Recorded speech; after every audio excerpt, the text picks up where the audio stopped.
Hello everyone, today we talk about conferences, how to prepare them, how to participate, rather how to, speak there, because participation is something I think I already illustrated one of my historian playlist videos.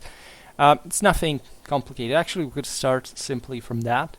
The reason being, as you know, I take an interest in these, not just I do these things, but I think that we should talk more about how they really are. Because, again, the main reason why I talk about this is that I am under the impression that aside from the major cultural collapse that it is taking place, there is still this idea that there is a sort of prestige attached to publications just per se, right? We essentially idolize certain figures, like, this person is a scholar, wrote this paper, I gave this statistics, whatever.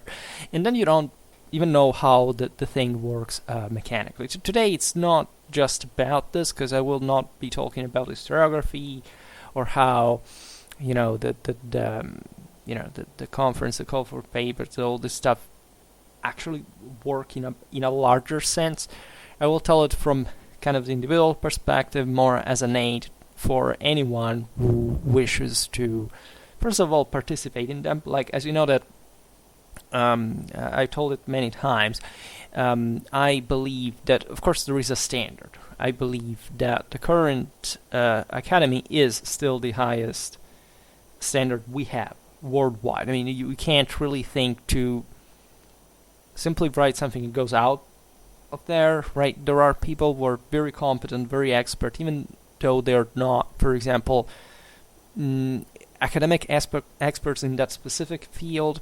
However, it's incredibly arduous to be at their level. If, for example, first of all, you don't go through that path, and chiefly in that sense, if you're not specifically expert in any other thing, right? I've met, for example, people who had, an academic history, right, of university teaching, say, in economic strategy, who were, incidentally, some of the finest military historians I've ever met. But this has actually nothing to do with the economy thing, because that was just an exception. Actually, we're talking just about one person.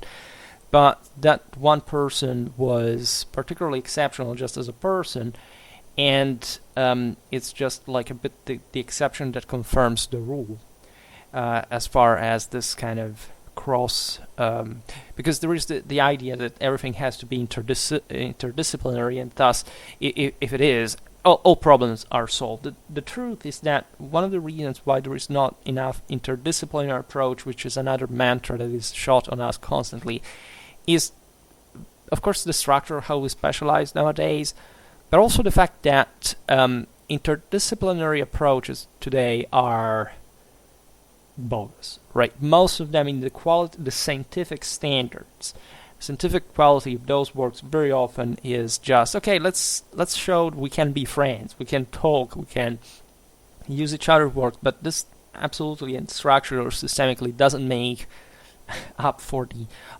deficit that hyperspecialization has ingrained fundamentally. Because hyperspecialization must be there.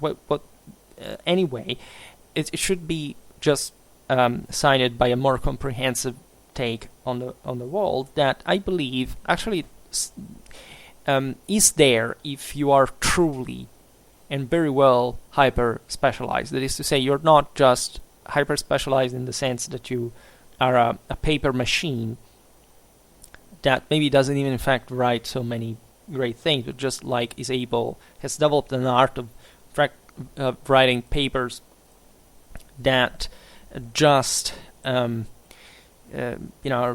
take a minimal thing and as an art that's developed to make those 30 pages with some kind of academic formal standards. That's not what science requires. It actually teaches to be ever more mentally reactionary and lazy and kind of ineffective at the end of the day. So that's a bit of a risk that we can all go into, especially the ones that start learning how the mechanism works. So it's obvious that if you are publishing a lot for academic points, you're going to sometimes say, okay, well, what's the point of writing a mega article in a hyperly researched one if, what really matters is how many points I get from a single article, independently from the content. And that's how many people fundamentally just remain there. The beautiful thing of science should be actually that if you write anything valuable, people are going to quote you. And that's, I think, I confess I still don't have any kind of, never got any interested in the data, in the stats regarding that. I think there is a lot of technological influence, a lot of kind of self-referential, distorting factors in there. However, I believe in knowledge, and if you write something that is really useful because it's also very correct, and about another, say, more meaningful topic, well, there you have real worth, real value, and so on.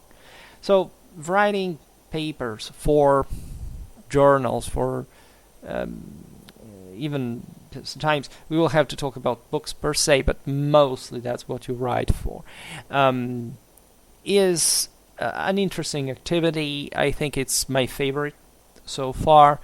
I began with conferences mostly, but over time I realized that they were slight waste of time. There's just one advantage usually with conferences is that normally during conferences, I mean, when you want to participate to conferences, normally you're asked, it depends on the institution mainly, but at least this was my experience, you're normally asked just for an abstract. You're not asked for an article, right? And normally these conferences can be at universities or in places that you may say, oh my god, this is prestigious, but it's really not so much, right? At conferences, mostly you have, of course, you have experts of some kind, or you mostly even there have people who tend to promote themselves rather, and those who really write the cool stuff, write on a band journals that are fundamentally the most rewarding, in fact, publishers in terms of academic points. And on that occasion, in this other type of publishing, what happens is that you're supposed to send instead your article already written, which annoys you a bit because you have to write, for example, the article already according to the bibliographical system of that specific journal, which takes an important amount of time and fundamentally obliges you, if you want to, say if you're not accepted, to have even bother yourself to do so. It may increase the volume of time spent on these things, and you're never fully aware, fully sure that when you send this article, somebody may not steal your idea, right? If you send just an abstract, yes, of course, you talk about a topic that you say, okay, well, maybe it's new, right? But you're not providing you're providing usually with a bibliography, and which is limited, like saying not your entire bibliography even. So if you want just to put there a bunch of books to prove, okay, yes, it's a serious thing, I'm a real, I know what the studies are, and of course you will send also the most relevant, the more the ones that, of course, prove that you are updated, that you know which ones to use, and so on. And you are evaluated there, because when you want to attend conferences, you are, of course, evaluated. There is a great restriction as well. I mean, I participated to conferences that normally, chose just, I don't know, one person out of 2 or 3, right, of all the people who sent the abstracts requiring to participate in that conference. Set this idea that you write to very famous journals, of A band level, but that you have to send somehow the article already written, and written also according to their bibliographical standards, that their kind of format, etc., that varies from journal to journal, from country to country, because also these journals in the A band are not really numerous as far as, especially for example, medieval warfare in my case is concerned. Well, so you have to basically rewrite the article a bit, at least as far as the quoting system is concerned, and it's incredibly annoying, as any person who has written the article knows perfectly well. However, necessary, of course, and at that point you fear that by sending the article with all the information laid out, especially if it's an information that you can derive from public, right, already edited sources, etc., that somebody may steal your idea.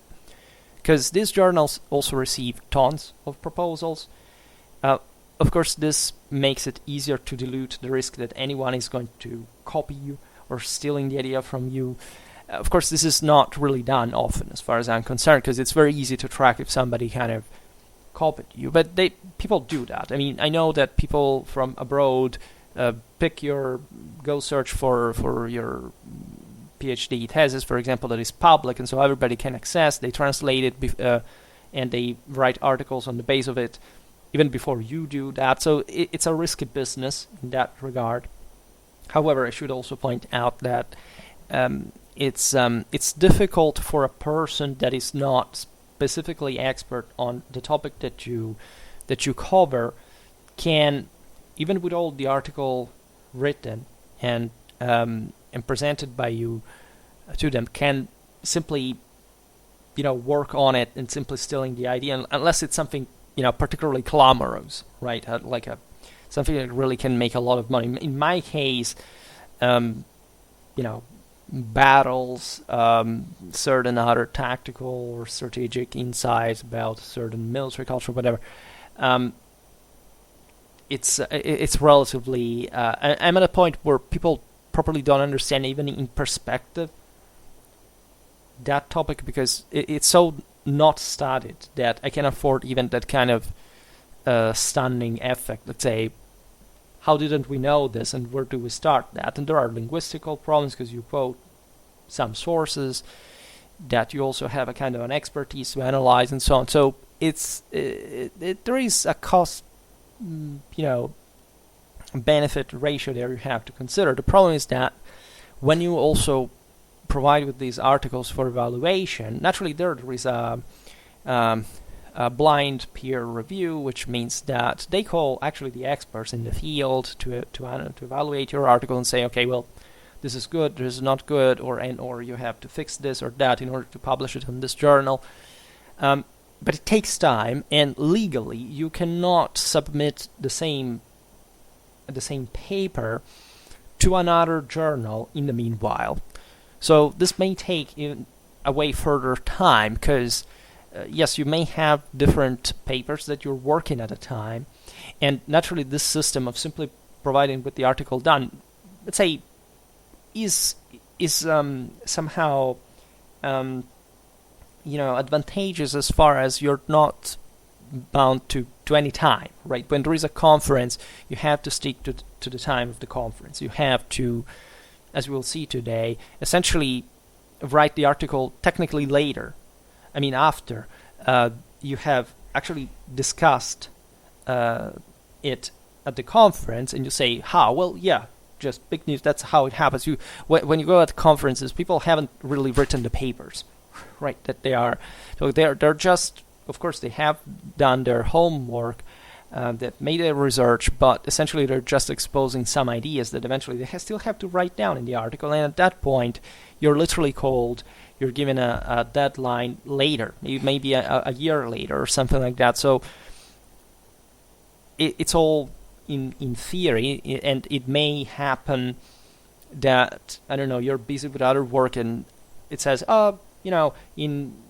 it's not usually strict time, so maybe it says, in some months you have to present this article done, and so you have very often, given that you try to manage different things at the same time, like to squeeze this his other work in the scale. Of course, you were aware this would have happened sooner or later if you want that article published.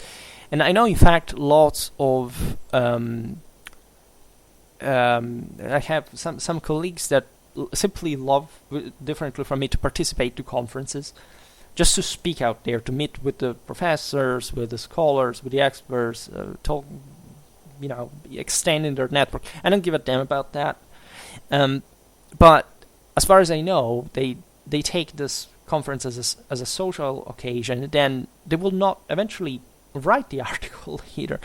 And yes, you can do it technically. You can say, look, I can't do it before this deadline. So actually that intervention in the conference, normally in the book in which all the interventions are collected, so where the papers are edited, they're published, doesn't contain actually your intervention. And so everything is complicated there, because today we'll not discuss how the so-called discussants, that is, the scholars that are called to comment on your work during the conference, and to challenge you, to provoke you, have to adjust their own intervention, because they also usually intervene naturally before the conference, mostly. Some actually even afterwards. So if there is some kind of intervention that jumps, that doesn't end up published, maybe the intervention of one of the discussants at the end of the conference is based on one specific work that was discussed during the conference. I mean, this may originate some problems, but this is not what we're discussing today. Just be aware that you may be, however, the person who causes that. So that also tends to trigger, everyone, right? The discussants, if they find themselves in that situation, mostly the institution where you have that has actually welcomed you, has allowed you to participate, because normally they are the same, or they are connected, however, to the houses that publish eventually those papers. So it's not really a great service. Now, the video today will address fundamentally and briefly, I think, how to prepare an adequate discussion, right? In other words, your intervention at the conference, which is a mini lesson, right? Normally it's pretty short. It can be 20 minutes, where you have just to speak for 20 minutes, and then there is a debating time right after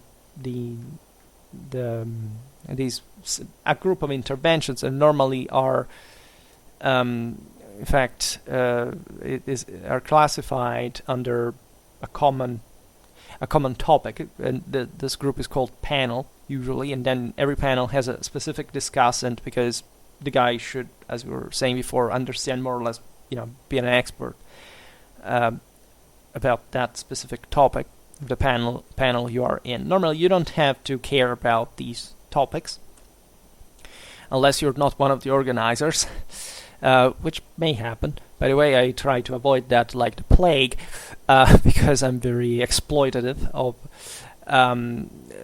the occasion and other people's work, because that stuff is not paid normally, right? And so especially those institutions or universities or research groups that want to promote themselves do it pretty much alone, but it's an important way also, in fact, to gain that kind of academic experience, social experience, etiquette, and all this stuff, because you have also to contact the discussants you want to invite.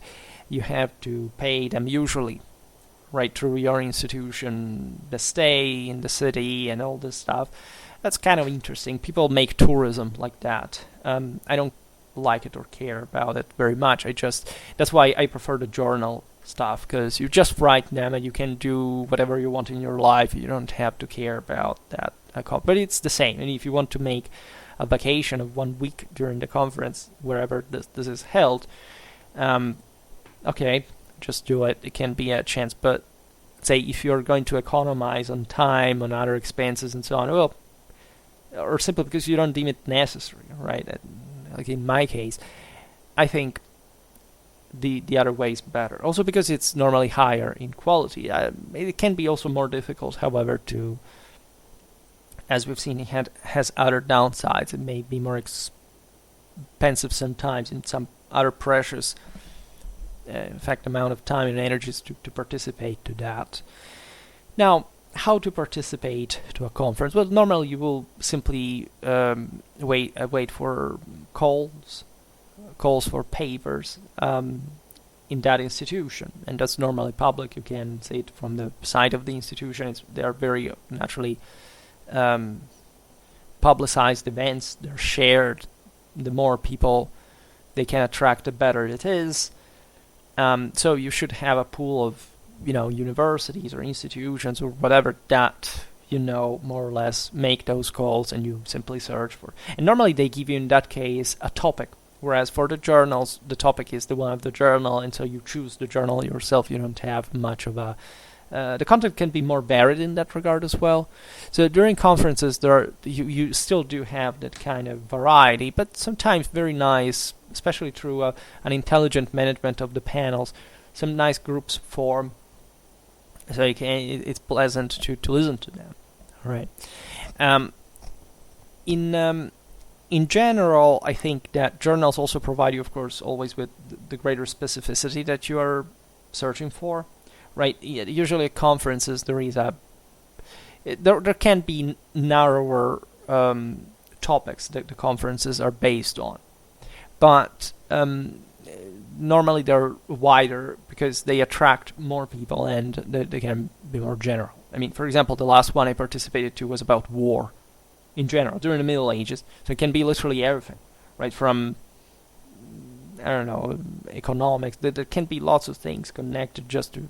I was, for example, in a panel dedicated fundamentally to the art of war, and I was basically the single only person in a conference of, 30 participants that did actually talk about tactics. And that is a conference about war. So, of course, if there had been, the other topic is the sea. Right, I don't study much naval warfare, just something, maybe amphibious, or on lakes and rivers. However, you understand that if you're an expert in naval warfare, the sea, you can participate to a conference like that. This is not difficult to get. Right, the point there is sending, of course, a proposal. Submitting a paper that makes sense, right? And they care about that phase. I was privileged by some degree in that acceptation phase because I was a former colleague. I had studied there to the places where I attended these conferences. Of course, the higher your title, if you have, the better it is. I mean, normally this stuff is for doctors. But also the institute you attended is important, right? There is a sort of prestige attached to it. So, of course, that curriculum helps you in that. But what really the committee of the conference, or the selection and so on, cares about is how pertinent the topic is, how... let's say how consistent, how much information you can provide to them, reassure on your paper, assuring them that this is not just you trying to get in as many conferences as possible and then denying the week before, as it sadly happens, because you don't have many legal responsibilities about that. If not, they will just think negatively of you, and so that may not help you getting again. So there is always some interest from your side as well to be proper. But what many people do is just they say, okay, we'll talk about this topic, but basically I don't explain you how or why. You may be a charlatan, an incompetent person that is not an expert, that doesn't know anything. So what they want to see is an abstract of some length. They will tell you 1 page and a half, something like that.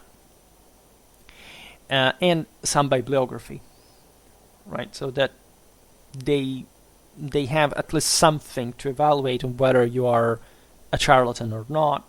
Of course, if you have let's say, a public curriculum, you have, they can't see what you have already published and what you study, what results show. So that is important as well to say, okay, this guy is reliable, and we're glad to have him in. Right, so that's how the thing works.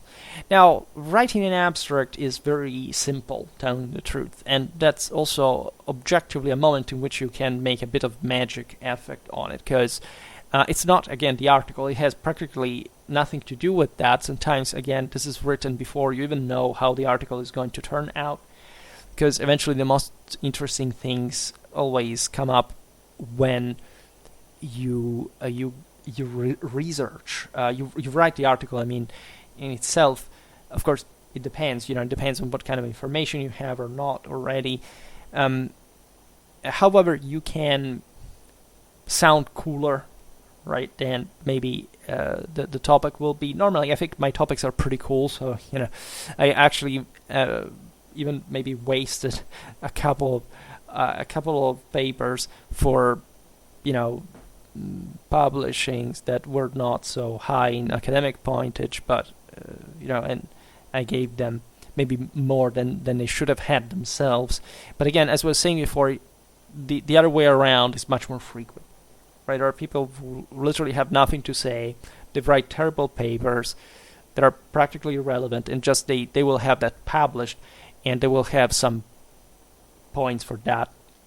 And as I was saying before, this is what is making also the value of papers sinking today, because it's plenty of this, right? Everybody wants those 10 points because they hope to make a career like that.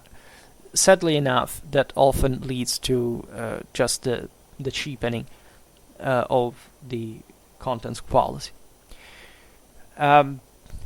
So, of course, today I will not digress on how where you have writing problems or something. I presume that you can write an abstract. There is no rules. I mean, it's not a difficult thing. It sounds like if you've never written out how do I write it? How do I write an abstract? Really, it's that simple. Just say what you're going to discuss in the article.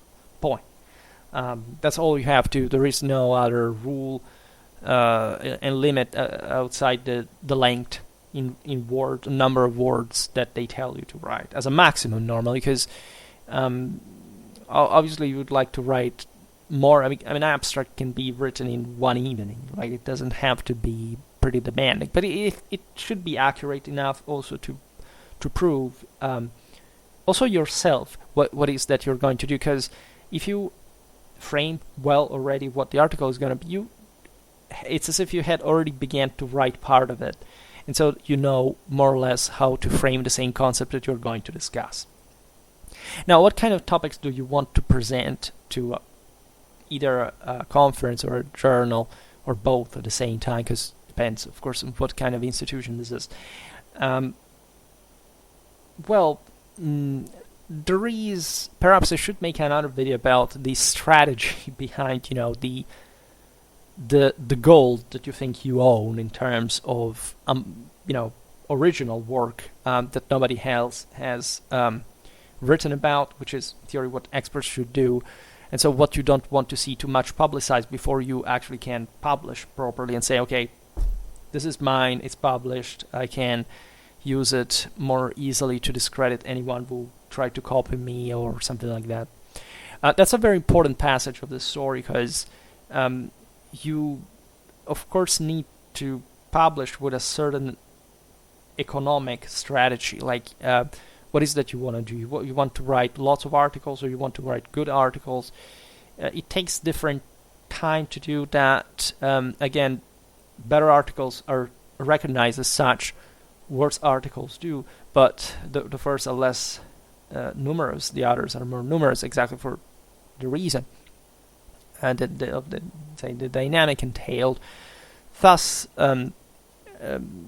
that's something you have to question yourself. Also, why are you actually submitting that paper to that specific institution? Right? If it is just friends because you want to participate, maybe that university when you know that person and you want to show up somehow, well, at that point you could talk maybe not about your most important acquisitions. You can't simply say, okay, well, make a side work about this topic. It can't always be interesting. However, I'm very interested in writing good stuff at a time. That's why I'm also so cynical regarding this kind of social conventions in academia, because I believe that we're wasting too much time with niceties, and we lose the objective of writing decent things, qualitatively speaking, or things that simply can't push science further in that given topic. So, what I discuss now is mostly what you have in store normally, right? In my case, as you know, my greatest treasure, practically endless pool of info, derives from my doctoral research. And I can literally write hundreds of articles out of that. I mean, it doesn't end. It never ends. It cannot end. And I can expand even of what I already researched further to increase even the pool of stuff I can know, right? So there are really lots of opportunities. Varying topics, even as far as you're concerned, is important. I mean, for example, I study tactics, but through that I discovered lots of interesting things, such as, for example, how certain political ideologies influence tactics in the Middle Ages, how I don't know, some nationalities compare to one another in the process, or how what is that you want to talk about? A single battle, a single tactics on multiple battles. You want to talk about a campaign. You want to talk about one. Say, you want to write a military history of a specific community over a certain amount of time. You can really do lots of stuff, and that's why it's after all easy to write things that do not bother others in terms of how impacting a certain concept really is. The only difference in my case is that I can write stuff that covers pretty much comparatively lots of and diachronically lots of data at a time, and I am also philosophically inclined to exhaust a topic in a given article, which you may think can equate to maybe talking about smaller things. Actually, no, right? It ends up making twice the size of an average article if you want to touch on a important topic. So these are all things you have to decide yourself.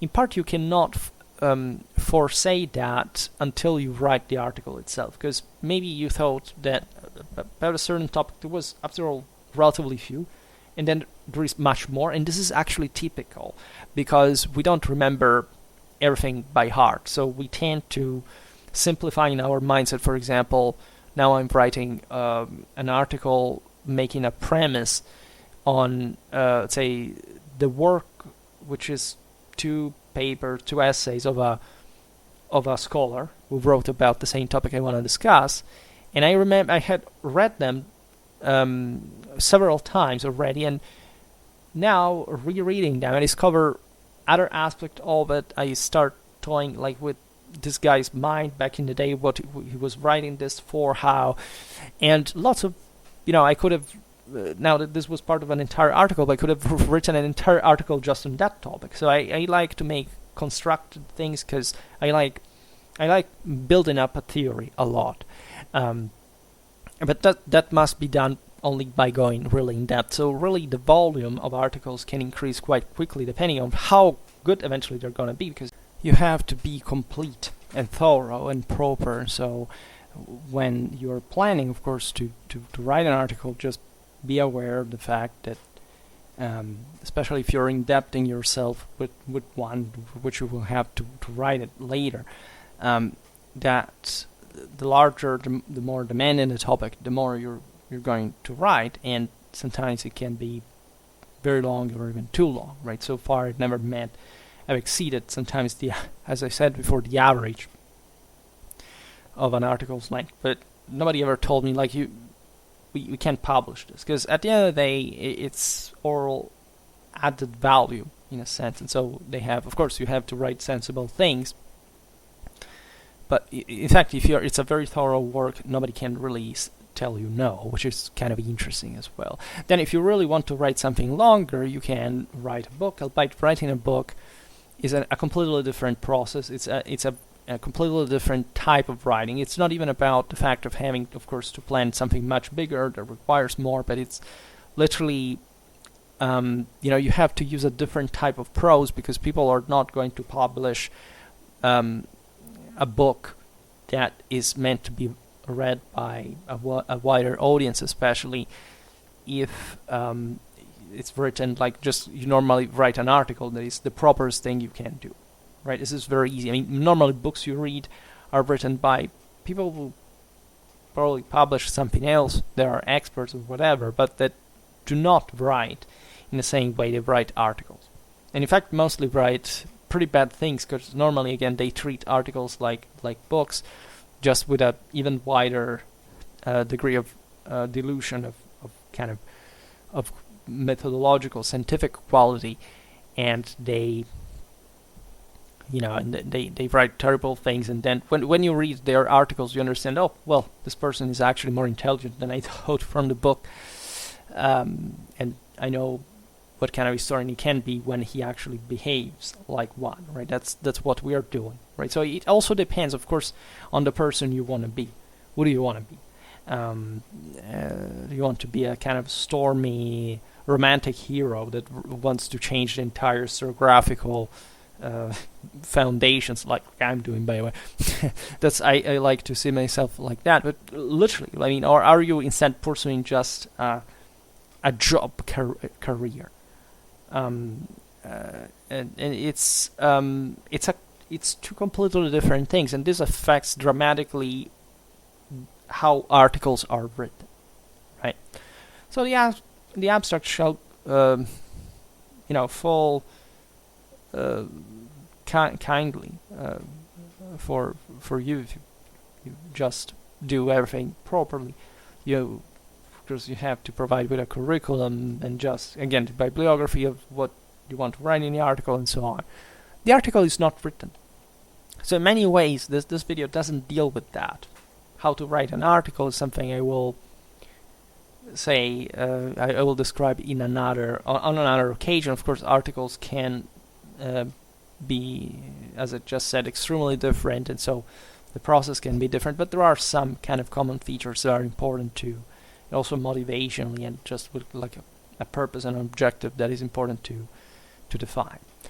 So your objective here instead is something very different. It is essentially to speak for 20 minutes about something that others will deem to be relevant enough, at least to end up in their end up published, and of course something that is scientifically researched enough also to end up in the same way, right? Because it's, especially when you begin that path of conferences, etc., your first issue is like, oh my god, I'm talking in front of people, I'm going to say something so stupid, I must substantiate something here. And the first time, if you've never written an article, you seriously enough in that way, you don't know how it's going to turn out. For example, I remember when I wrote my first one, I've never had any problem in front of speaking in front of crowds or whatever. It's the easiest thing, right? My greatest difficulty was like saying, did I write anything that makes sense? And most of that problem gets down to the fact that you're too ignorant at that point to know actually how articles are not just written, but what kind of standard they are. For example, I made a monstrously large work for that article that was probably poorly written. I mean, people liked it. It was appreciated and all.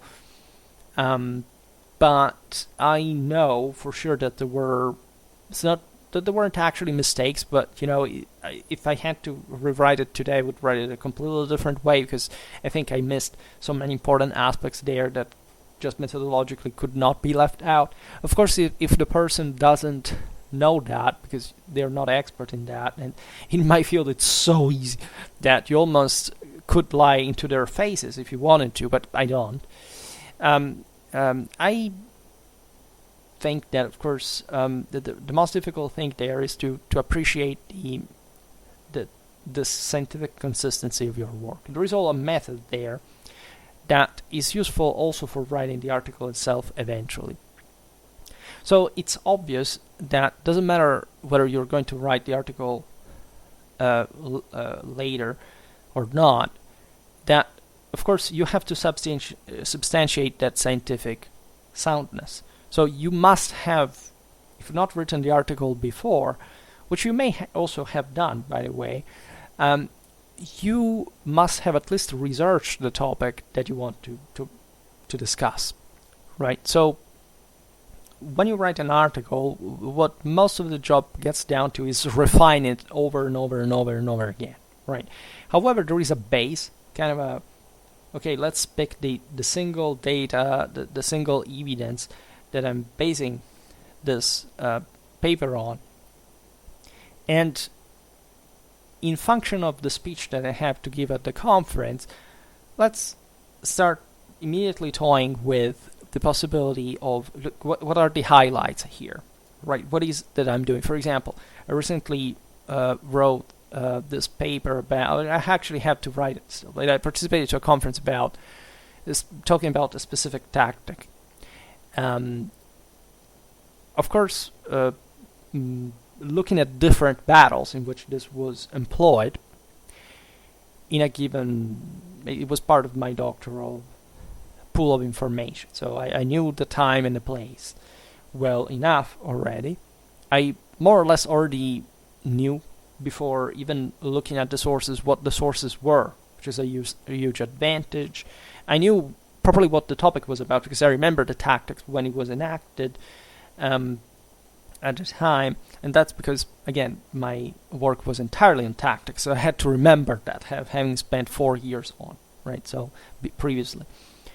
So it was easy to say, okay, let's discuss this tactics by essentially listing all the occasions in which it was employed, and so under which circumstances, and what is that, for example, we can observe in common, right, to all these events, and what, which is also more interesting, of course, to define eventually how the tactics work, how did it differ on each occasion. And there, for like, I don't know, examples that you can count in the tens, at least, not more than 10 necessarily even. In that case, I think it was between 10 and 20, right? And some would make up half of the paper, and others would be kind of more anecdotal, right? So it's easy also to organize hierarchically this thing, and of course you have in your mind more or less what's the context in the art of war, so what you can also observe in a chronological sense. So you can simply, on this base, so listing and comparing the various events, drawing some conclusions on the evolution of that tactics, maybe making some hypotheses why this was employed on these occasions and in others not. And so you already have enough volume to write a few pages, actually, that are the only ones that you're going to literally read from at the conference. I would like to point out that I am not today, normally at conferences, there is always kind of a sort of PowerPoint presentation, because if you don't, people don't follow. I think that those are terrifying normally. Say, not per se, some are well done, and they also tell a lot about how the person worked and so on. Just what I'm saying is that people maybe waste a lot of time for the PowerPoint presentation, and then they don't even make their actual historical research on it, and that is even always highlighted. So I'm a bit of a provoking figure, and I always say, I don't have magic, effects. I don't have CGI and this kind of stuff. I did use, presentations also, but normally now I just go there, literally with paper in my hand. I'm at this point truly the expert on that topic. So that's the interesting thing, that now you have to also think what others are going to hear and what they may be thinking and what they would like to ask you, right? Because you know that nobody has studied the topic, so you're literally the only person in the world who has ever done that thing with those sources, with those events. So you know for sure, and that is, I must say, also kind of an empowering position, right? To literally be aware of the fact that, not that, of course, you know things that others don't or whatever, but that specific pool of knowledge is unknown to the rest of the world, that you're the only one talking about it in the first place. And maybe one day I will make a video on this, because it's fascinating. There are some ethical implications in that too, because, as I was saying before, one is very jealous also of one's work, and so just know that all scholars are keeping stuff secret to you, right? They're not, of course, doing it for any specific, evil plan, but let's say that what scholars write and say very often, normally when they speak, they tell things, but of course, speaking doesn't mean providing with a scientific paper explaining you, proving the thing, right? So it's to completely different levels. And as I was saying before, it's not even providing an entire paper all written before makes another person being able to copy that or to understand how it was written. I mean, it takes forever, as I was saying before, to understand somebody else's work. You can read it several times and still something else comes out.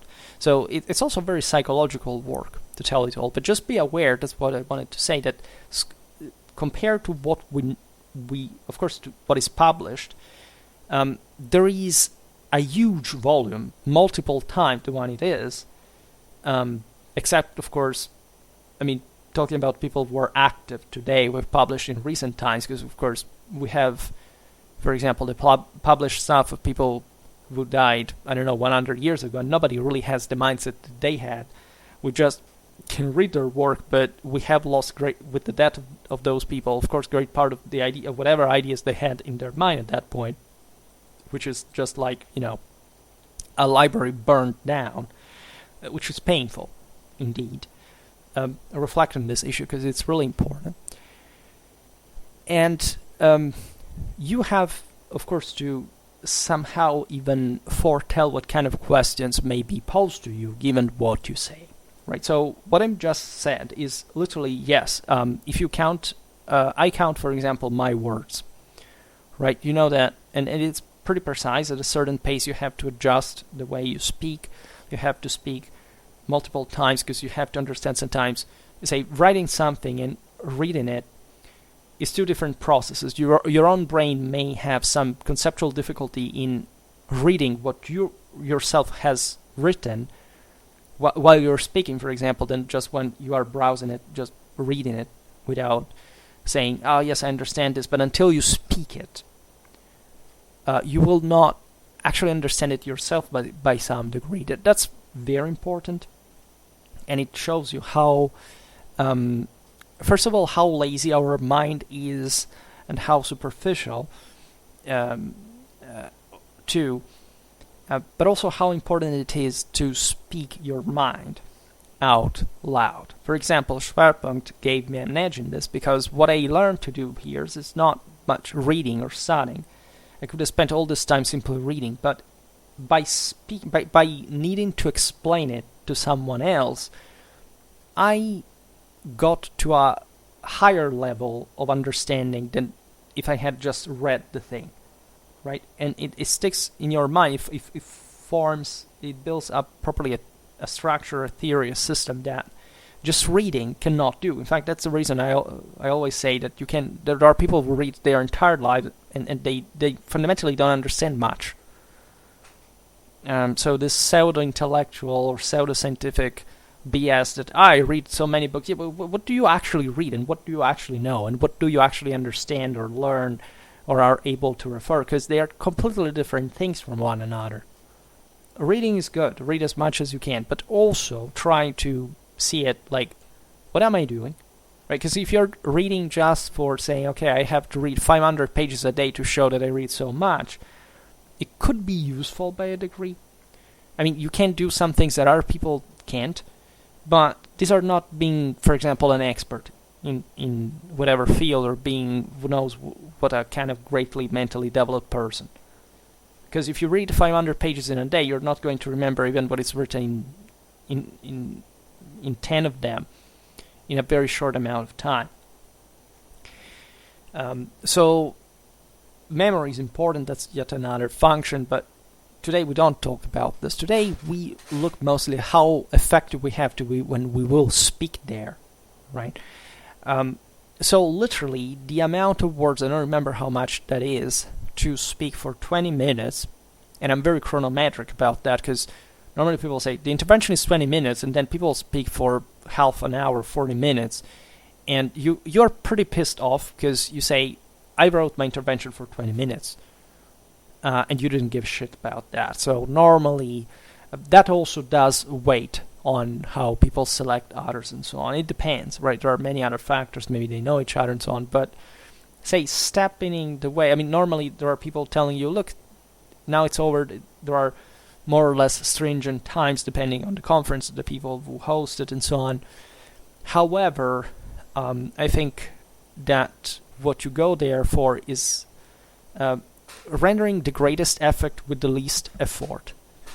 Thus, also speaking more is not really more effective. Actually, you can blow people's mind by simply speaking not particularly fast, however, in a way that makes you understand the complexity of the thought and how much it was successfully concise in that specific paper, given the amount of time you had. And then, of course, you will write that down.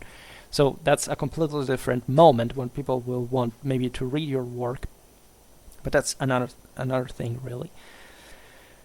So it's like really 4 pages written in, I still use Word, 12 size character, right? 4 pages. That's how it's ridiculous, because when you write the article, it's like huge. I mean, my last article was in that same format, of course, more than 30 pages.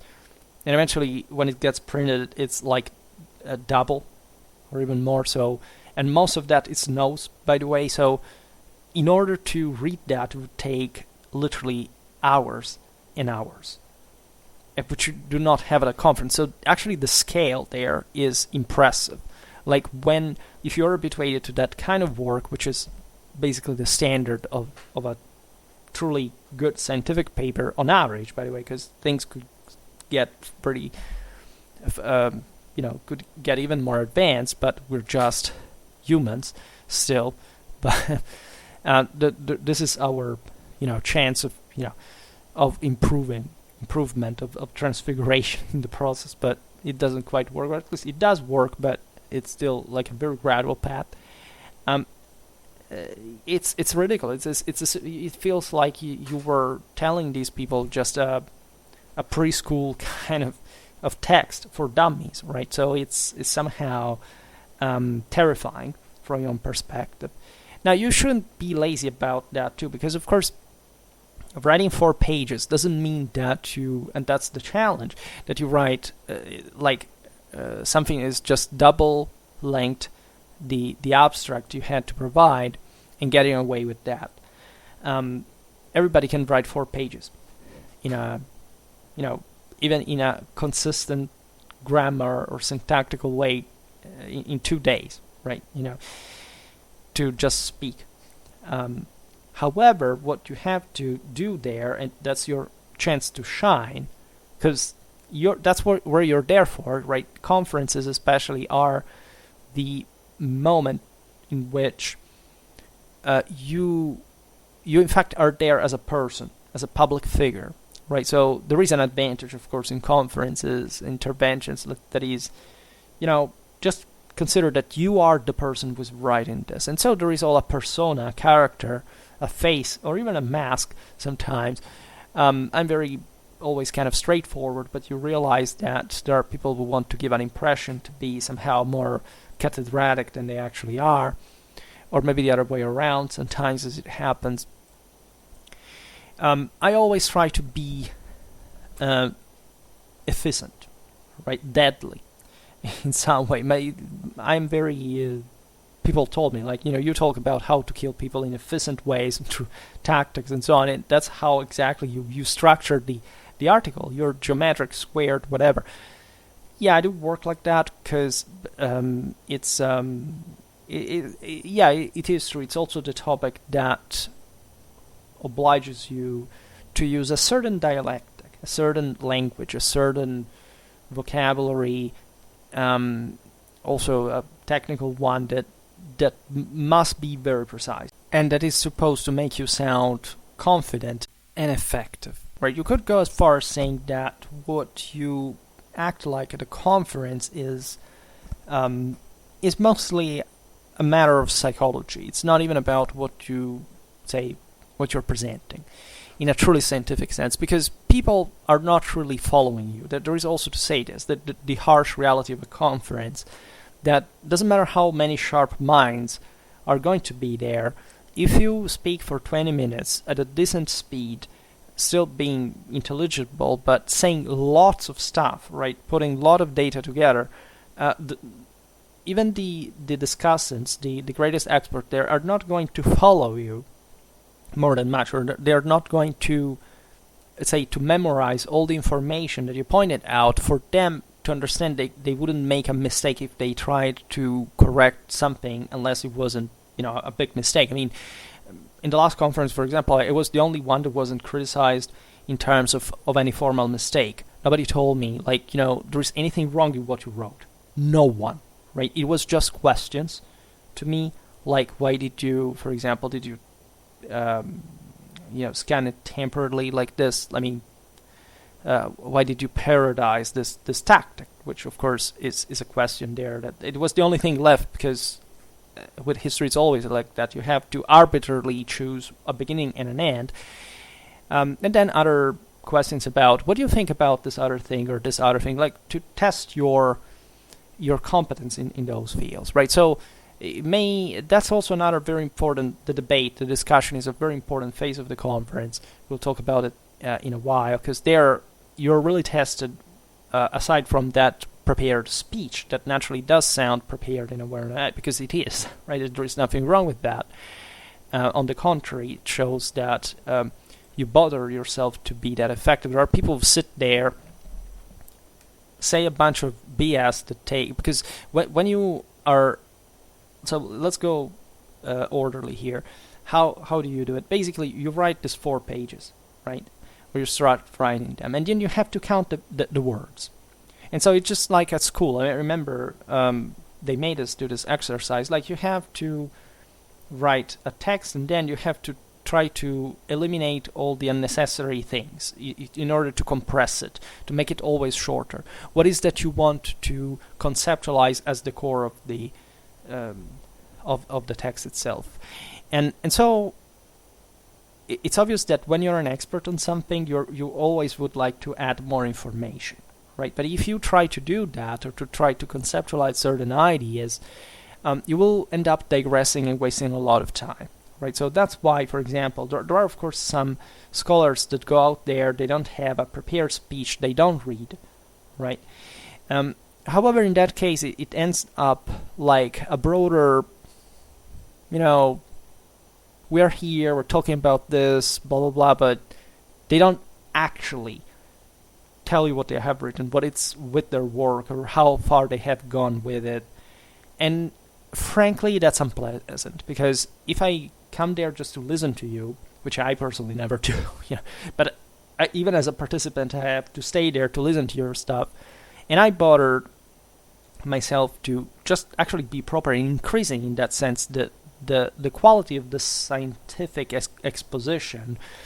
The outcome is that, first of all, your work is going to sound just, this guy has just booked a reservation at this conference for talking about something he will publish, and he doesn't give a damn about us listening here, because he just, wasted time, talks about sources without specifying things too much, and he digresses around other issues, he makes jokes, right? That's kind of dumb, right?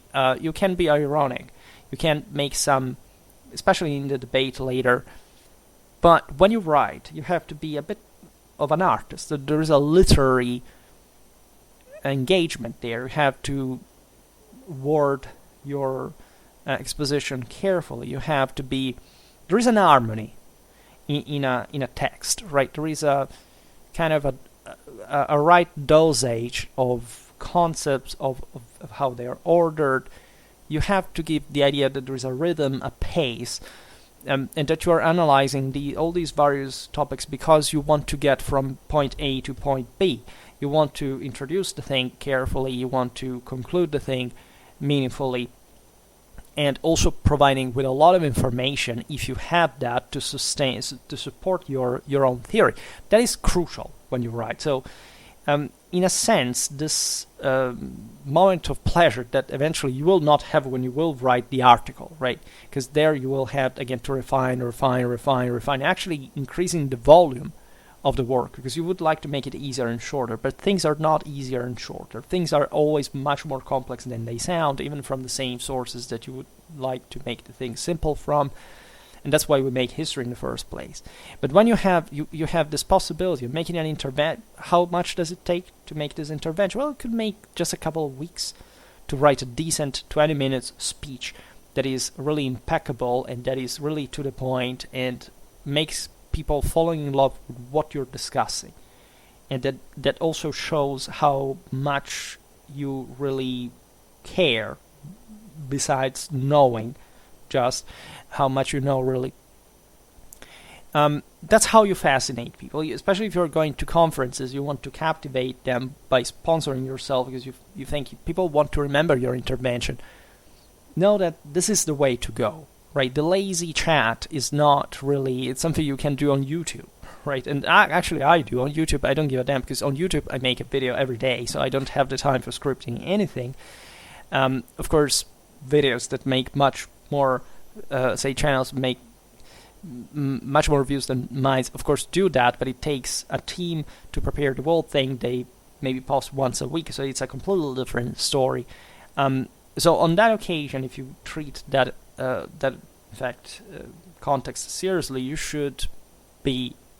And I must say that also making this kind of synthesis helps you dramatically also to conceptualize what you're going to write in the article eventually, especially if you want to make it shorter than you would, right? Because normally, in order to have gathered the information you need, you should have already started to write the article.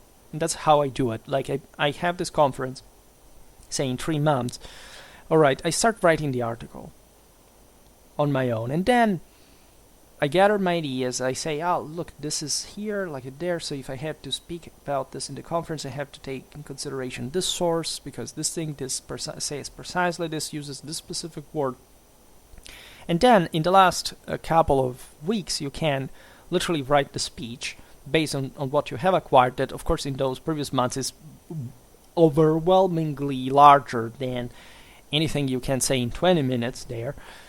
And you can also gather information. You can, and you will remember it. This is the point, because after the exposition there is the debate, the discussion, and there you must know what is written. In fact, it's actually, that's how I do it.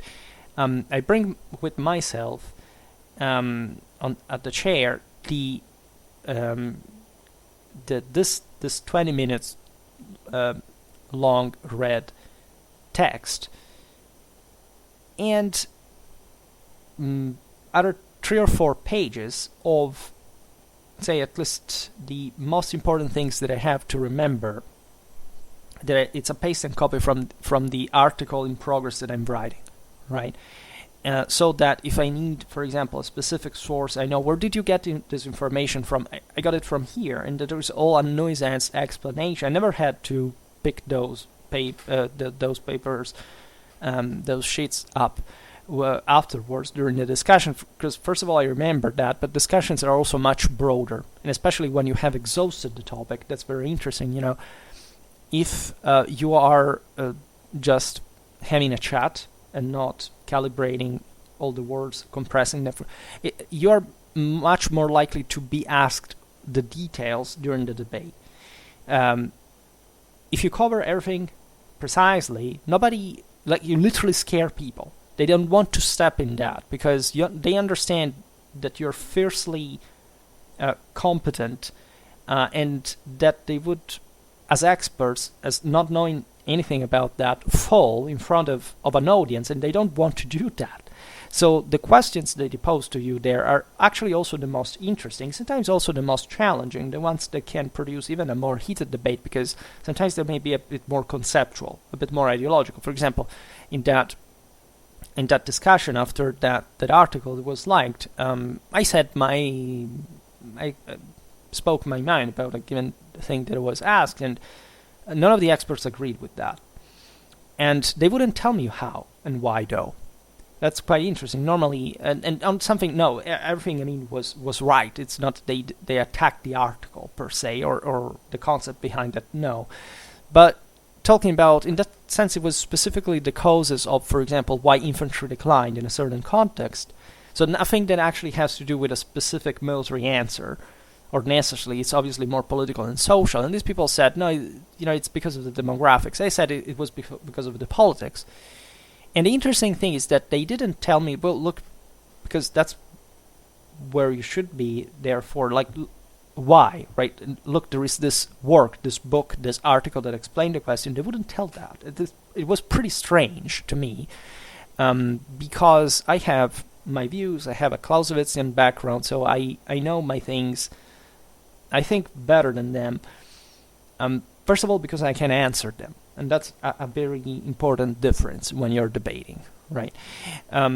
However, only the fact that you're discussing at those levels puts you high, right, on the kind of reputation and merit, because it means that you can be battered, like, say, you can be assaulted on that bigger scale that deserves, right, that your work deserves. And so it's actually a satisfaction. It's always very interesting, and it makes scholars thought. Progress. It makes them thinking about what you said, and it may spark even. Okay, maybe I will. This is a good. For example, they gave me a very interesting topic for a next article at some point. What's the cause of the infantry change at that point? Given that we are appreciating, of course, all the political, military, and social causes at the same time. I'm not a politologist. I'm not a sociologist. I remember when I wanted to write my PhD, I asked one guy who was exactly expert about that era, was a medievalist and historian like me, was a professor of mine during even the bachelor, and he told me, look, we can't explain the question militarily, like we should ask, or historically, we should ask a sociologist, of course, a historian of society, because this is not even what you're supposed to be answering yourself if you study the art of war just per se, right? You can have an idea, you can make hypotheses, but not necessarily, until you actually become an expert or make another PhD on that topic, you're not going to answer that question satisfactorily. We already know that. So it's a sort of level of quasi-speculation of some sort that is interesting, because it's what mostly fuels the debate between historians, right? And the enormous advantage of this method is that it prevents from critique, because if you say everything precisely, and you have thought your intervention very compactly, the chances that this thing can be attacked drop drastically, right? Even if maybe you would make mistakes in the article, even when you write that after, or when you get into the details, right? It's not actually an easy way out of that. It's actually, as I said before, I like to be very thorough about that as well. But the reason why it could be that complex is also because I know the scale of the importance of the information that I inserted in that 20 minutes speech on the base of the in-depth kind of article kind of approach, the stuff that I already written and began to research, because I have to write that article anyway at some point, right? And I kind of advantaged my time according. So this is more or less the method I use.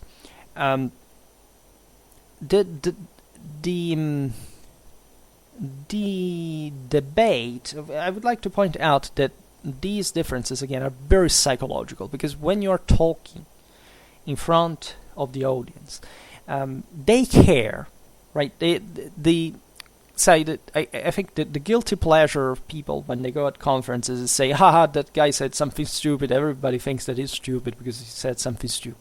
This kind of thing, right? He made a mistake, oh my god. He acted weirdly, or, he lost it or something. Well, this shouldn't happen in the last two cases, but I did see pretty uncomfortable things when I was there at some point. I mean, for example, there was a colleague of mine was not a... I like to stress that, yes, he was a colleague, but not really, because we found ourselves at some point in the same place. But, I don't know, he's actually a good person, but he went to a conference literally writing something that could have been just a copy of a Wikipedia information, just like a list. And that was disturbing, and they didn't, they kept inviting him, and he improved dramatically over time, because surprise, surprise, he wrote a doctoral thesis in the meanwhile, and so he learned how the job more or less is done. But they wouldn't publish him. They would erase him from the conference. It was terrifying, right? And it's not even that he said kind of stupid or uninteresting things, but it was evidently something put together without any kind of previous consideration, right? And it was on that occasion just for the sake of participating, and it seemed so lame. He was young and all, but there are some other issues there that I should explain perhaps at some other point, right? It can't just be fixed by institutions, or it's about the persons, right, and what they went through, what they learned, and whatever. Because another problem, let's be honest, of university is that doesn't prepare you to anything concrete. I mean, not per se, but as I was saying before, like, until you get into a doctoral research, you don't play with the funny stuff, right? You don't get to see the really interesting things. You just have to go through a sort of testing phase and to see if you can memorize, if you can express yourself, and this kind of things.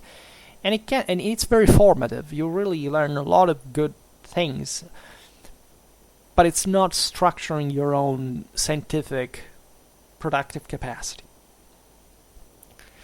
And writing articles actually is the best, in my opinion, even more than writing books. Even though that may be that.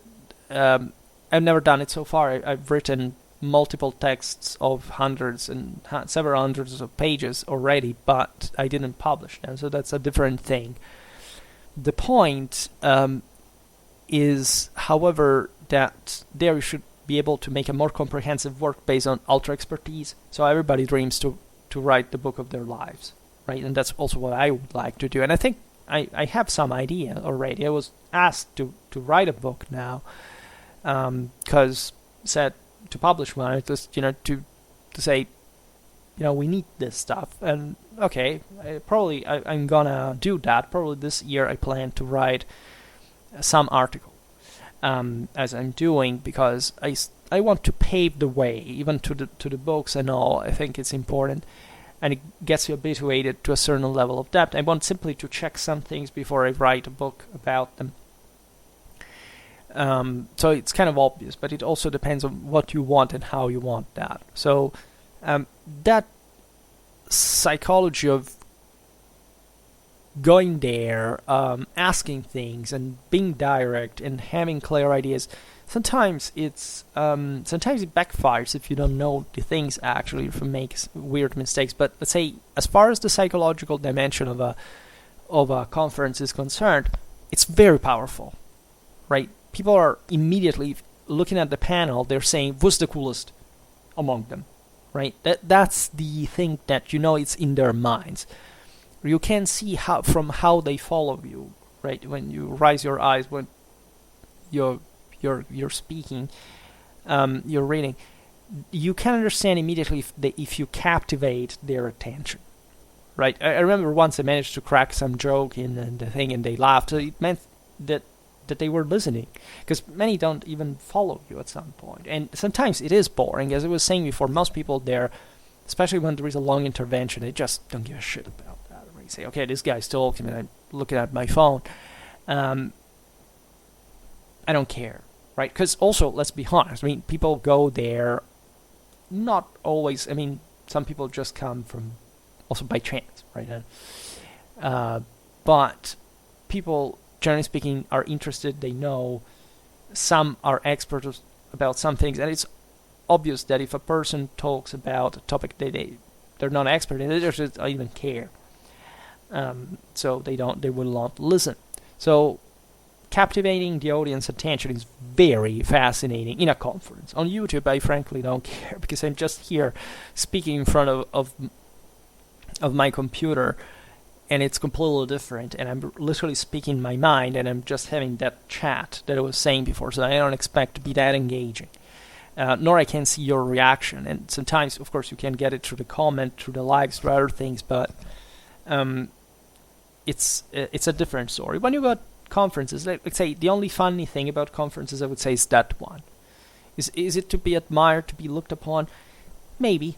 Can be a form of flattery, but let's say it's not because of the thing in itself. It's because if you shine in that moment, your work will be taken more serious, in more serious consideration afterwards, in front of the experts especially. That is crucial. And if, the day you will publish a book, if somebody remembers you speaking at a conference, say, but this is the guy that I listened at the conference, I want to buy his book, I want to read what he says, and so you kind of publicize yourself, and that comes with a lot of benefits regarding your saying, what it is, the thing, it's not even the revenue or anything, it's the commitment that you put in it. It's like on Schwerpunkt. Sometimes I'm tired, I say, oh my god, I have to make this video, I don't want today, it's boring, I have always to speak. Then I look at the amount of followers rising, and I say, well, you know what, this is not so bad. After all, it's what I do. It's still about essentially my work, and it can help people. This thing never went down, never decreased in subscribers. Let's keep doing it, because it's the only way to make it expand again, and the space is not to be thrown away, indeed, or to disappoint in the first place. So it's not perhaps, I think that a satisfying job is the one that you do without too much effort, which you don't need much to feel motivated. If you're doing things forcefully, they will tire you down eventually. You're not going to be up to that, because you see, well, this is not really what I want to do. Instead, the things that you love, like writing articles, thinking about now even larger works, because you love history, and you love all the stuff that you found out, you want to fix them better, you want to let other people know about them, you want to change the way history is written. It's so cool. I admit that I haven't ever gone too much in depth in how to do it, but it's significant. Regarding the debate, that's the moment that is easy to underestimate, in my opinion, because if you had a good exposition, you're very advantaged. Secondly, if that is the case, chances are that you're really the expert, you're really competent, you have thought your stuff right over and over again, you have lots of ideas. Some ideas can even go beyond what people are even willing to accept, right? To know themselves. I mean, if you are so beyond on some topics that you have already skipped where people are normally at, these people are simply not understanding yet what you're saying. There is always kind of a resistance to new ideas, so there may be that point.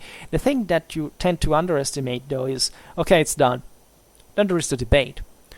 And in debate, first of all, you don't speak as well as during the exposition. Doesn't matter how well you express yourself, it's always going to be worse than what you exposed. Secondly, you may be thinking, right, that's the double-edged sword of intellectual superiority, let's say, that you know all, or at least that you don't have to worry so much about what they could ask you, right? And in my opinion, the thing that happened to me is not that I've ever been asked something that I didn't know, or that I wouldn't know how to answer to, but something that I needed some time to think about, to articulate better. Very often there is not time because they tend to squeeze all these debates in too few. When the thing is ending, there are still other people that have to be asked questions, and you are stealing time from them, and you want to be an asshole and so on. So you would like to have just like other, I don't know, 5 minutes to explain the thing decently, and then all the stuff that you need will come up by itself, right? In those, like in 30 seconds, answer that. And such big topics is obviously going to lead often to, but I'm not convinced about this, I don't think that or this. Sometimes you express yourself effectively, sometimes you need more time. That's a bit the art of debating, right? Never engaged myself into a true debate, like there was somebody said, this is not true, or you've done something wrong, or accusations. These things normally do not happen in a conference, right? However, there can be still that moment in which you would like to be more effective. And sometimes you go away from the conference by saying, I either didn't convince the person who answered, or just what they answered me was like trying to say something different as opposed to mine. So, as I said before, that's a very interesting base for example, another article. But very rarely it is the case. One sad aspect of this is that you realize you will never be able to write enough quantitatively to explain everything you want to say. All the things you know, etc. So it's a very it's a very difficult situation sometimes, and it's also philosophical. You say, but is it worth it? Right? These are questions that cannot be answered simply like today or whatever. But they do exist. They do make up part of the life of someone who decides to do this for a living, and perhaps we could reflect on it on another occasion. But when there are people who come at you and they, I don't know, usually the younger ones, and they look at you and say, but you said this, and what about, I would like to know this. Make simple questions, naive questions, kind of superficial questions, but for them, you understand that they have been struck by what you said, right? You talked about this battle, about this technicalities, about this tactics, the moral side of the story. That I clothed the whole thing, very close of its way with a sense of, the moral forces in the clash and so on. There is a method there, as I said before. There is a specific vocabulary and all, and that discipline, right? That authority, that rationale is crucial, right, to captivate people. You have definitely the sense that you're leading the way in that area, not just in the field, but for people to get fascinated and passionate about what you are exposing, and that is perhaps the greatest satisfaction, because at the end of the day, eventually how the academia works, and so it's just very okay. It's different people that have to eat together, and they're going to be nice, but they're not also going to make you too many favors, just per se. There is even an age difference. Like for example, I feel old by some standard, but I understand for an expert of 50 years or 60 years old, to see a person like me to come there and to start simply, striking and all these these topics. It's probably, it makes you feel like, I wish I still was that young, and I wish I had interested myself in this kind of things. That is, in my opinion, also a thing to consider. And in this sense, you have to be respectful of everyone, right? I think that when you are there, also the way you behave is crucial. I think you should. For example, something that people tell me that I do is that I don't express any emotion when I stay there.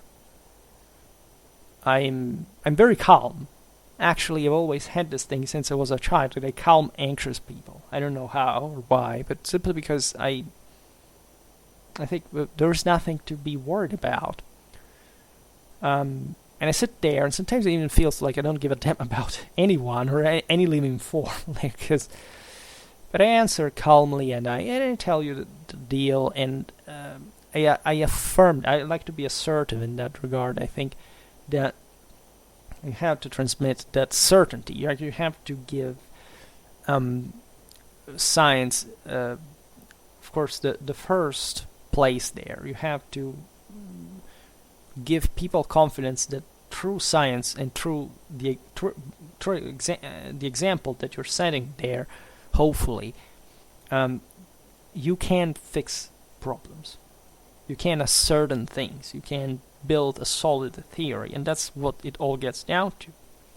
So I'm extremely calm, although to the point of not feeling, appearing properly as if I didn't give a damn about anyone, including the people who were asking me something. As a posture. Then when I speak, apparently people find out that I have a soul or something, because I am accommodating. I'm polite. I try to, but I also don't give more than I have to, right? I am there for the history of it. I'm not there for anything else, and that's, I think, as a standard, the greatest thing. It must be a transcendental reason why you're there. Otherwise, you're just feeding people's insecurities, and it can't work like that. And then, God knows how insecure you are, right? How many things you think that, oh my God, I could be asked this, and I remember this or that, or in theory. Then in practice, it doesn't happen because you know eventually the thing, and it's always like it's when you're in school, then there is an examination or whatever. It's normal before that, especially, to be like not necessarily tense, but say, who knows what's going to happen, because you know too well that you cannot predict everything. But when you're there, everything is fine, and transmitting that security, that kind of confidence, is means really a lot. I mean, people want to be entertained. They want to feel that they can rely on you, because at the end of the day, what do you go to a conference to? Just to do what exactly? It's obvious that you have to provide with something. You're the expert there, and you have to give people what they came there for. And in other words, you have to blow their mind. It's something I don't do so much on Schwerpunkt, as a matter of fact, where, as you know, that I don't brag. Like, I think I could brag pointing out how much I did, and how much I covered, and lots of other interesting things, but I don't pretend to make the channel about. I mean, the channel speaks for itself, at least in that way. Those who are interested will appreciate it, would know what use to make of it or not, and that's it. As I said, when I look at the number of subscribers, even if I had only one, I know it's a few, but it's still good for me. Right? I have this other things I do, and this is just part of a greater whole, and that's pretty much it. Right? So, what else to say about this conference? Sometimes it's another thing I learned, but just characterally speaking, I mean, don't start a discussion yourself. I mean, if you want to intervene sometimes, for example, in the last conference I intervened by literally correcting some professors that may give rise, I mean, not correcting them, but trying explaining something they were wondering about. And I immediately felt I had to participate. I immediately felt I had to stand up and to speak and to be kind of useful in that consideration. But when during an intervention, for example, you say somebody is saying something extremely stupid, you can make a strange face like I have to listen to this, really? I mean, just to make an example, in an intervention was the usual story. This after I made the video last autumn about the Battle of Poitiers, that was usually the bullshit saying, that the English won there because they had the longbow that could pierce armor. Literally. And we covered, I made, I think, a 4 hours long video or something like that about Poitiers, covering the sources and all. And as we've seen, practically longboat per se had nothing to do with the English victory that we can even historically trace.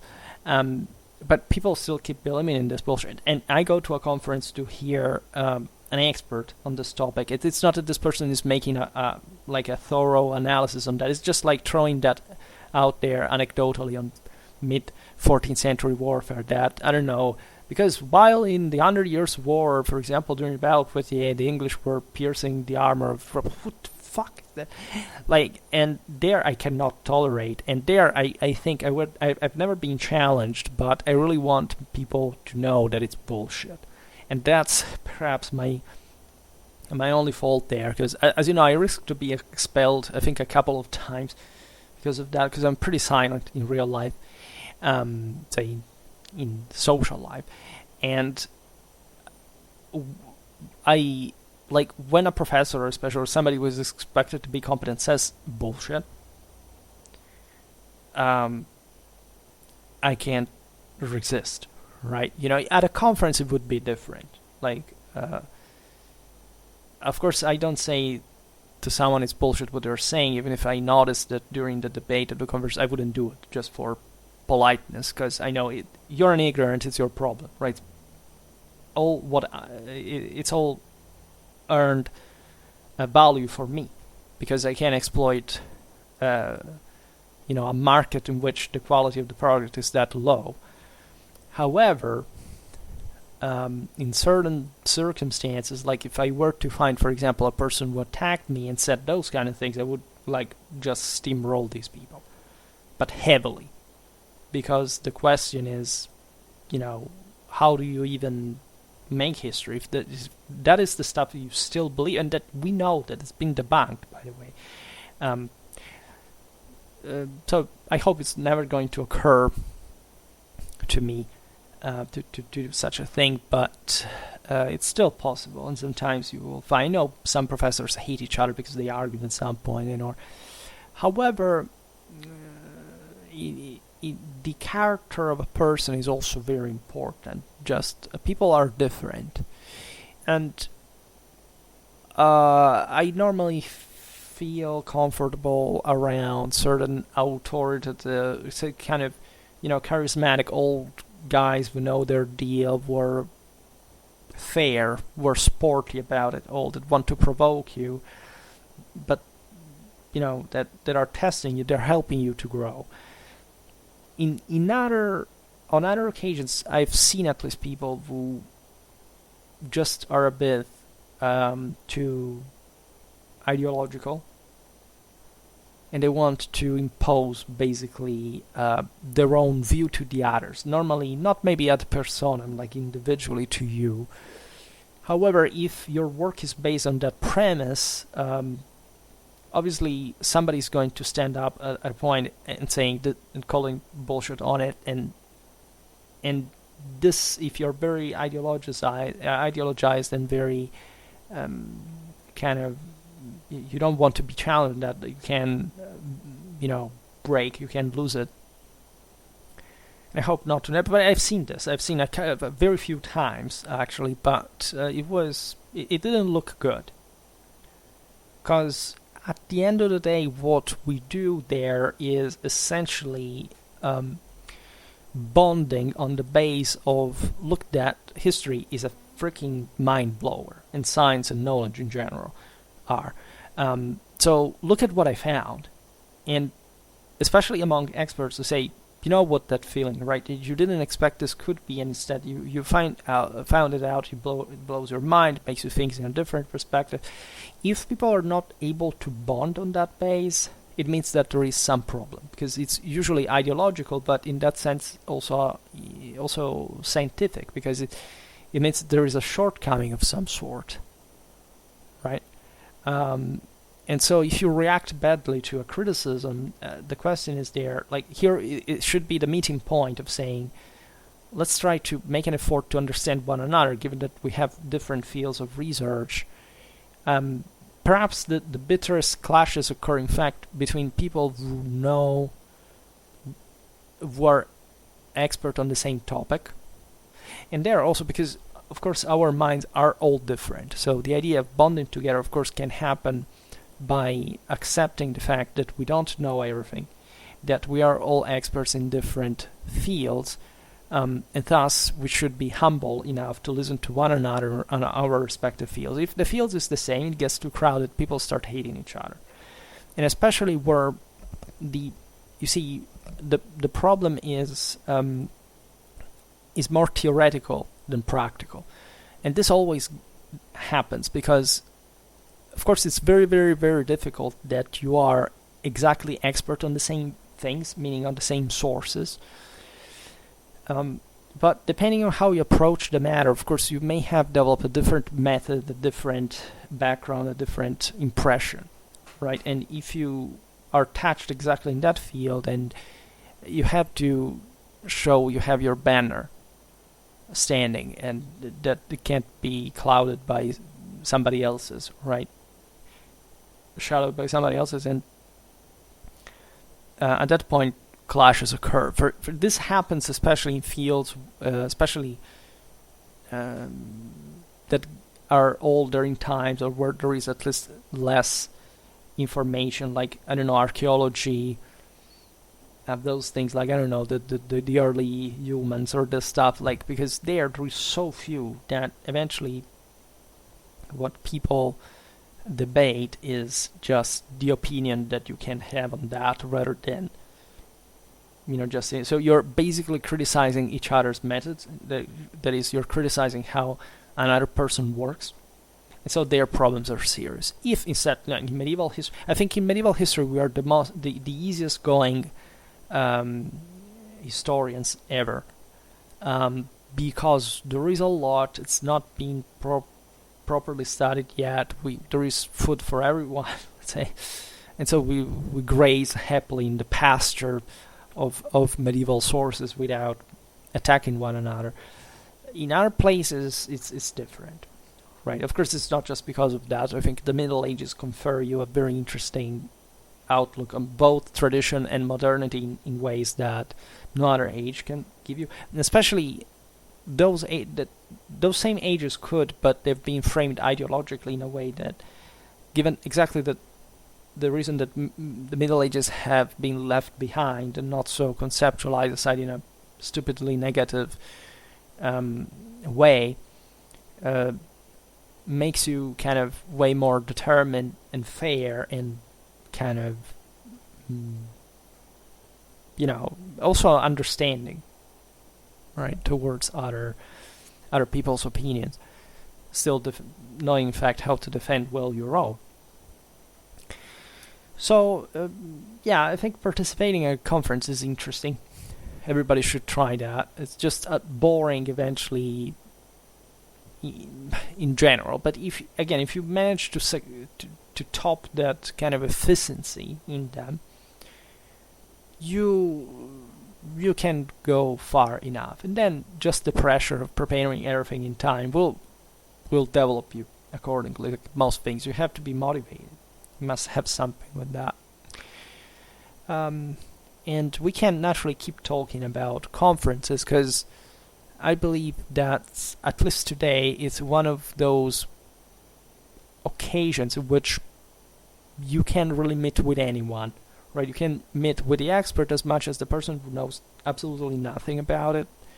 They are open, normally they're public, and they can't really offer anyone a chance, an inspiration, or anything, right? The important there, I think, it's like a bit in Gladiator. Like, if you conquer the crowd, you will conquer liberty in that case. But I mean, the only chance of making it funnier is that one, right? It's to be useful, given that you have come out there. You're not just writing stuff to send to journals without even caring to step anywhere. Exploit that, right? Make an effect, have an effect on the crowd, because the crowd remembers. It's not peer reviewers that may be fascinated with your work, but say also have lots of other work, that's a good chance at which people can remember your work better than you think, and so to shine in ways that you wouldn't expect were possible, and to know people in general. That's also in turn an interesting thing.